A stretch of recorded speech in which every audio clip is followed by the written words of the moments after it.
জানেন কলিযুগের শেষ রাতে কি হতে চলেছে? জেনে নিন তার পৌরাণিক কাহিনী। কৃষ্ণ নারদকে বলেছেন যে কলিযুগে পুরুষ স্ত্রীর নিয়ন্ত্রণাধীন হবে। কলিযুগের 5000 বছর পর গঙ্গা নদী শুকিয়ে বৈকুণ্ঠে ফিরে যাবে।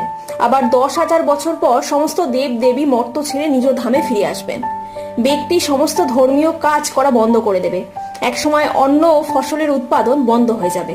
চারিদিকে হিংসা, মারামারি, অনৈতিকতার প্রসার হবে। এই যুগের প্রতিটি ব্যক্তি অধর্মী হবে। কলিযুগের মাত্র 5000 বছর সবে অতিক্রান্ত হয়েছে। হিন্দু ধর্মের বিভিন্ন পুরাণ অনুসারে এই যুগের শেষ 5 বছরে পৃথিবীর বৃষ্টিপাত প্রচুর পরিমাণে হবে। পৃথিবী বন্ধা হয়ে যাবে, ফসল ও ফুল হবে না, প্রাণীরা হয়ে যাবে প্রাণহীন। শেষ রাত এতটাই লম্বা হবে যতটা আগে কখনোই হয়নি। এই রাতের পর একটি কিংবা দুটি নয়, একসাথে 12টা সূর্য উদিত হবে।